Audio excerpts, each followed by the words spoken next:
तुम अपने अब्बू से हलाला कर लो। अम्मी अभी क्या बोल रही है? अब्बू से?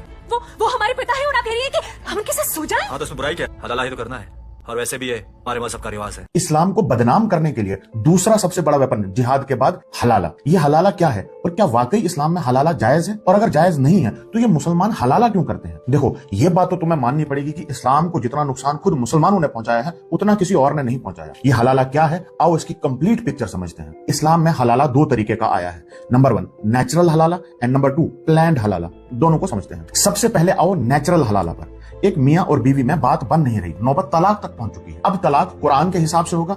वो मर्द उस औरत को सबसे पहले पहली तलाक देगा, निकाह अभी टूटा नहीं है और उस मर्द के पास 3 महीने या इद्दत तक का टाइम है कि वो वापस से रुजू कर ले। फिर वो उसको दूसरी तलाक देगा, अगेन 3 महीने का टाइम है और निकाह अभी भी नहीं टूटा है। अब वो उसको फाइनल तलाक देगा, तीसरी तलाक देगा, और अब जाकर उन दोनों का निकाह टूट चुका है और अब मियां और बीवी में तलाक हो चुका है। द मेन पॉइंट इज कि अब वो मर्द उस औरत के साथ दोबारा कभी भी शादी नहीं कर सकता, चाहे वो कुछ भी कर ले, कितना भी पछता ले, क्योंकि उस मर्द को सोचने के लिए 2 बार मौका दिया हुआ। अब तलाक होने के बाद वो औरत अपने इद्दत के 3 महीने पूरे करेगी और फिर उसके बाद वो चाहे किसी और से निकाह कर सकती है, ये नियत रखते हुए कि मैंने अब इस मर्द के साथ अपनी पूरी जिंदगी गुजारनी है। नाउ सपोज कि ये नया वाला हस्बैंड मर जाता है या ये भी इस औरत को तलाक दे देता है। अब जाकर वो औरत अपने उस पुराने वाले हस्बैंड के साथ वापस से निकाह कर सकती है and this is called natural हलाला, जहां पर कोई भी प्री प्लानिंग नहीं है, सब कुछ नेचुरल तरीके से हुआ है और कुरान इसी नेचुरल तरीके को जायज करार देता है। बट खुद मुस्लिम्स ने ही इसी नेचुरल हलाला में से एक लूप होल निकाला और हमारे सामने आया प्री प्लान्ड हलाला। अब इसमें होगा ये कि मान लो एक हस्बैंड और वाइफ के बीच में 3 तलाकें हो चुकी हैं, लेकिन अब हस्बैंड को पछतावा हो रहा है कि यार मैंने गुस्से में इस औरत को तलाक तो दे दी,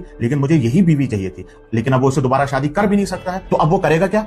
वो उस औरत का निकाह किसी और मर्द के साथ करवाएगा। They will spend a night together and then वो मर्द उस औरत को वापस से तलाक देगा और अब जाकर ये औरत अपने इस पुराने वाले हस्बैंड के साथ दोबारा से निकाह कर सकती है। गौर से देखो, ये सब एक प्लानिंग के साथ हो रहा है, इसीलिए इसे प्लान्ड हलाला कहा जाता है और इस्लाम में प्लान्ड हलाला बिल्कुल हराम है। नबी सल्लल्लाहु अलैहि वसल्लम ने प्लान्ड हलाला करने वालों पर अल्लाह की लानत फरमाई हुई है। बट ये सब का सब कसूर खुद मुसलमानों का ही है। अब तो इवन हलाला सेंटर्स बन चुके हैं जहां पर ये बेहुदा काम हो रहा है। हलाला की एक बहुत बड़ी वजह है एक साथ 3 तलाकें देना। हस्बैंड ने गुस्से में आकर अपनी वाइफ को तलाक तलाक तलाक कह दिया। ये तलाक देने का इस्लामिक तरीका नहीं है, लेकिन स्कॉलर्स कहते हैं कि ये तीनों तलाकें हो जाएंगी and now there is no turning back. अब वो दोबारा से आपस में शादी नहीं कर सकते। जब ऐसे मर्द का गुस्सा शांत होता है तो उसे पता चलता है कि उसने क्या कर दिया है और अब उसके पास कोई रास्ता नहीं होता है, तो वो जाता है प्लान्ड हलाला की तरफ। इन्हीं लोगों की वजह से गैर मुस्लिम हलाला के मसले पर इस्लाम को बदनाम करते हैं। इवन के मूवीज और सीरियल्स में भी दिखाया जाता है। या तो वो सच जानते नहीं है या अगर जानते भी हैं तो उसे जानबूझकर छुपा देते हैं और अपना एक नैरेटिव बिल्ड करते हैं। मेरा काम था वीडियो बनाना, अब तुम्हारा काम है कि इस वीडियो को ज्यादा से ज्यादा शेयर करो